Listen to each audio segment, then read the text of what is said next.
नमस्कार मंडळी, मी ओमकार पवार आपल्या सर्वांचं अंतरंग कलाकारांचेच्या नवीन भागात स्वागत करतो. मंडळी, गुढीपाडवा म्हटलं की लेझिम हे आलंच. तसं बघायला गेलं तर आपल्या शोभायात्रेचं लेझिम हे मुख्य आकर्षणच आहे. आणि आज आपल्यासोबत हाच लेझिमचा परिवार आहे आणि याच कलाकार मंडळींचा आज आपण अंतरंग जाणून घेणार आहोत.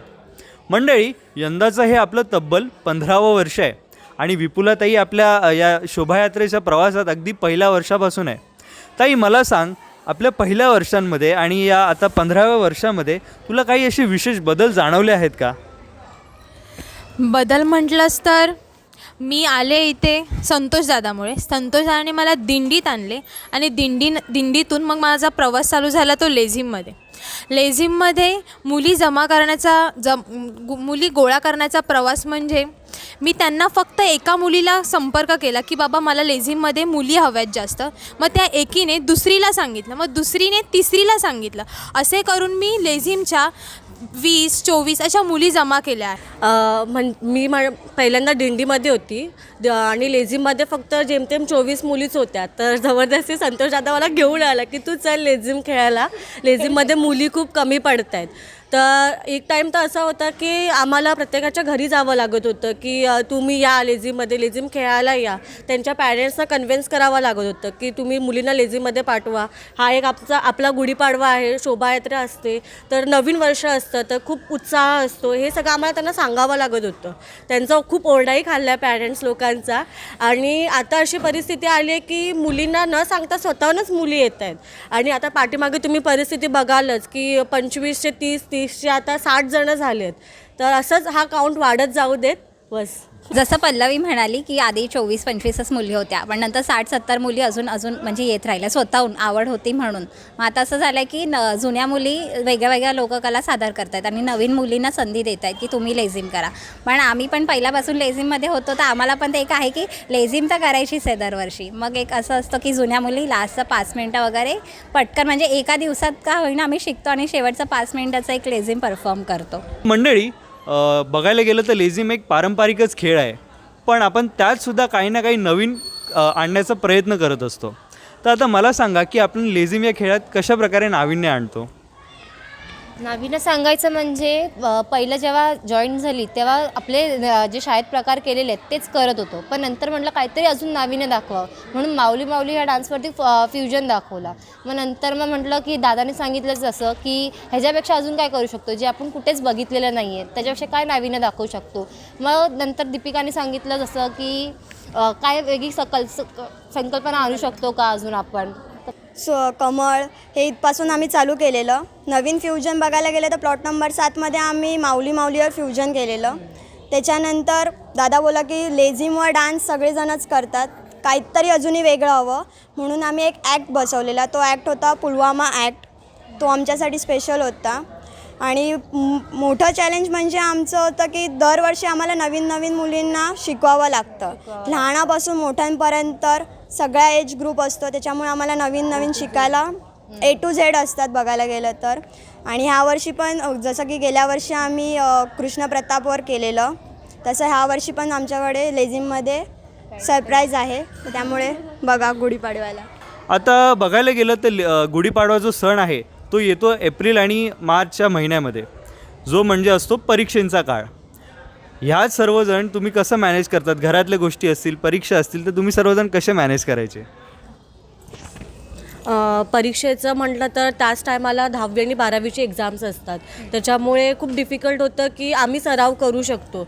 मग इकडे सराव करायचा असतो तेव्हा आम्ही ढोल वगैरे मोस्टली अवॉइड करतो की त्या लोकांना डिस्टर्ब नको व्हायला. मग त्यांचे एक्झाम झाले की मग आम्ही कंटिन्युअसली 1-2 आठवडे जे आम्हाला मिळतात त्या पिरियडमध्ये आम्ही खूप जोशात प्रॅक्टिस करतो. मग तेव्हा आम्ही टाईम बघत नाही की किती वाजले, ते आम्हाला फक्त प्रॅक्टिस करायची असते, कारण की परफॉर्मन्स द्यायचा असतो तेवढाच चांगला. आणि पॅरेंट्स पण थोडे ओरडतात की एक्झाम्स आहे तर तुम्ही मुलांना घेऊन नका जाऊ, टाईममध्येच सोडा. अशा सगळ्या खूप गोष्टी असतात, त्या सगळ्या खूप बघाव्या लागतात. आणि ती लोकं एक्झाम्समध्ये असतात तर मग बाकीच्यांची प्रॅक्टिस तर चालूच असते. मग त्यांच्या जागा आम्ही सोडतो की ती लोकं नंतर आले की ती लोकं त्या जागेवरतीच येतील आणि सगळं पिकअप करतील, प्रॉपर फॉर्मेशन्समध्ये जातील, जे काही स्टेप्स बसवले ते सगळे करतील. हे त्या एक्झामच्या पिरियडमध्ये गोष्टी होत असतात. आणि जसं की ताईने सांगितलं की यांच्या स्कूलच्या एक्झाम आणि आमच्या आफ्टर मॅरेजनंतर आमच्या घरच्या एक्झाम ज्या वेगळ्या असतात, म्हणजे आमचं जॉईंट फॅमिली, आमचा लहान मुलगा, प्लस मी एक मेकअप आर्टिस्ट आहे, म्हणजे माझे बाहेरचे शूट, हे सर्व सांभाळून आम्ही हे प्रॅक्टिससाठी येतो. आणि मेन म्हणजे आमचे घरातले सपोर्ट करतात, जसे की आमचे सासू सासरे आहेत, मुलाला सांभाळतात, म्हणून आम्ही प्रॅक्टिससाठी एवढा वेळ देऊ शकतो इथे. माझी सुरुवात ॲक्च्युली अशी झाली, मी एकदा असेच आले होते 2011 साली, सहज बघायला आले होते मैत्रिणीसोबत. तर म्हटलं बघूया काय कसं काय, मला बोलली ती लेझिम चालू होतं, म्हटलं बघूया. लेझिमची प्रॅक्टिस चालू होती, मी आयुष्यात कधी लेझिम खेळली नव्हती, पहिल्यांदा पहिले म्हटलं चल जाऊया करून. ते एक ताईने प्रोत्साहन केलं की जॉईन हो ना, बोलतं माझी मम्मी ओरडणार. तेव्हा मग मी म्हटलं, ती बोलली मी सांगते तुझ्या मम्मीला. मी बोलली बरं ठीक आहे. जसं तिने सांगितलं मी लगेच जॉईन झाले. जॉईन झाल्यानंतर मग जसं जसं लेझिम खेळायला लागली, ती आवड ती एकदम भिनली मग. आणि ते लेझिमची सुरुवात जी झाली 2011 साली, ती अजूनही तशीच आहे. आज आफ्टर मॅरिड पण मी आज वेळ काढते, म्हणजे वर्किंग आहे मी. ऑफिसवरून येऊन काही थोडंफार मॅनेज करून, घरातले पण माझे सासू मला खूप हेल्प करत आहेत, की प्रोत्साहन देतं, हां तू करत आहेत. माझे हस्बंड आहेत, मला प्रोत्साहन करत आहेत. त्याच्यामुळे मलाही ते तोडावंसं वाटत नाही ते. आणि तो क्षण आहे तो मला असा काय बोलतात त्याला, अनुभवाचा वाटतो, की दरवर्षी काही वेगवेगळ्या गोष्टी अनुभवायला भेटतात, वेगवेगळ्या काही गोष्टी नवीन शिकायला भेटतात, नवीन मैत्रिणी भेटतात लेझिममध्ये. बस अजून काही नाही. इथे आले की सर्वजण एक फॅमिलीसारखे राहतात. हा एक परिवारच आहे लेझिमचा बघायला गेलं तर. त्यात बऱ्याच गमती जमती होतात, काही ना काही आठवणीसुद्धा असतील तुमच्या सर्वांच्या. तर मला आता सांगा की तुमच्या अशा काही विशेष आठवणी आहेत का, गमती जमती आहेत का, ज्या तुम्हाला आपल्या प्रेक्षकांना सांगायच्या आहेत? आठवण म्हणजे मी माझ्या बहिणीबरोबर यायची तिला सोडायला आणि आणायला, बिकॉज प्रॅक्टिस खूप उशिरापर्यंत चालायची. तर माझे पप्पा आणि मी पल्लवीसाठी इथे थांबून असायचो. आणि ज्या वर्षी मी आली लेझिममध्ये, म्हणजे सहभाग घेतला, त्याच वर्षी नेमकं कोविड आलं आणि आम्ही 2 आठवडे मस्त प्रॅक्टिस केली, सगळं सेट झालं आणि खूप मन लावून आम्ही प्रॅक्टिस केली. आणि नेमकं त्याच गुढीपाडव्याच्याच दरम्यान परत लॉकडाऊन लागल्यामुळे आमचं लेझिम काही झालंच नाही. त्यामुळे असं बोलायला हरकत नाही की आम्ही कोविडची बॅच आहोत. आणि दुसरं मला विशेष म्हणजे सांगायचं आहे की इकडे जे येतो ना आम्ही, इकडे कोणत्याही प्रकारची फी किंवा कोणत्याही प्रकारचं शुल्क आकारलं जात नाही. जो तो स्वइच्छेने येतो, आवडीने येतो, खूप जोशामध्ये आम्ही हे सगळं सादर करतो. आणि अजून एक, आत्ताच माझं रिसेंटली लग्न झालं आहे, तर माझ्या सासूबाई खूप एक्सायटेड असतात. त्या मला नेहमी बोलतात, अगं 6 वाजले, तुझी प्रॅक्टिसचा टाईम झाला, तू जा. म्हणजे ऑफिसमधून जरी मी आली 8 वाजता, तरी त्या 8:30 वाजता नाही तू जा, मी सगळं मॅनेज करेन. म्हणजे ते तो त्यांचा जो पाठिंबा आहे, आधी माझे पॅरेंट्स होतेच, आई वडील, पण आता माझे सासू सासरे तितकेच सपोर्टिव्ह आहेत. त्यामुळे खूप म्हणजे असं बोलतात ना की काही वेगळं असं वाटत नाही आहे, की आमच्यासारखं त्यांनाही तितकाच जोश आहे की आपल्या नवीन वर्षाचं आपण जल्लोषात स्वागत करूया. बस. माझं असं म्हणायला गेलं तर माझी सुरुवात अशी झाली की आधी मला असं वाटायचं की हा जो पाडवा आहे तो फक्त 6 नंबर प्लॉट पुरताच आहे. मी जेव्हा गुढीपाडव्याला लेझिमचे फॉर्मेशन्स वगैरे बघायचे तर असं वाटतं की एवढं कसं कव्हरअप करत असतील, एवढ्या टाईमचं लक्षात राहील का, मला पण जायचं आहे. मग तेव्हा म्हटलं की कसं जाणार, ते तर त्यांच्या प्लॉटमधल्याच असतील ना मुली, मग मी कशी जाणार. मग नंतर मी ते आली ते पल्लवीमुळे त्यांनी मला समजलं की सगळ्या प्लॉटमधल्या ज्यांना आवड आहे त्यांनी पार्टिसिपेट करू शकतात लेझिममध्ये किंवा भाग घेऊ शकतात शोभायात्रेमध्ये. सो मी त्यानंतर म्हणजे त्या कोविड बॅचमध्येच आली आणि जे बंद झालं आणि मग त्याच्या पुढच्या वर्षी जेव्हा परत 1 वर्षाचा गॅप आला आणि परत पाडवा सुरू झाला.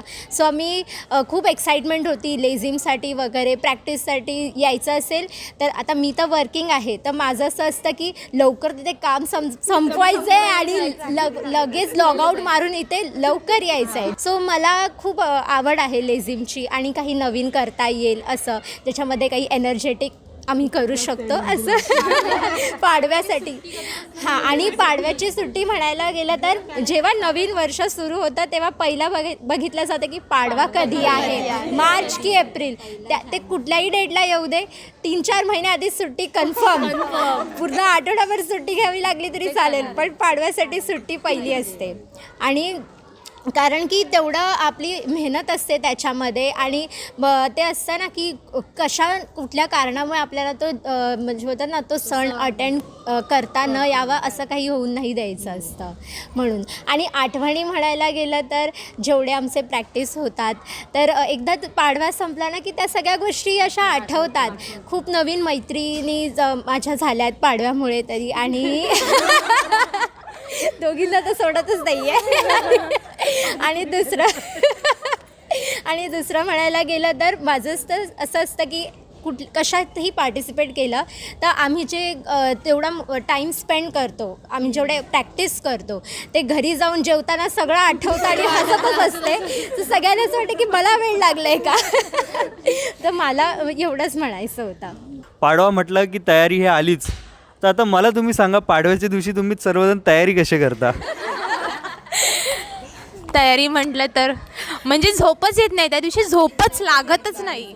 म्हणजे मी तर झोपतच नाही, 12 वाजेपर्यंत इथे डेकोरेशन चालूच असतं. माझे भाऊ तर तिथेच असतात, येतच नाही घरी येतच नाहीत. आणि आले तर असे 1 तासासाठी झोपतात आणि मी त्यांना लगेच उठवते. 3 वाजता आंघोळ करते मी आणि 4चा माझा टायमिंग आहे. म्हणजे आमच्या पाडव्यातलाच असेल तो कलाकार शुभम, त्याच्या आईकडे आमचं ठरलेलं आहे साडी कुठलीही असो.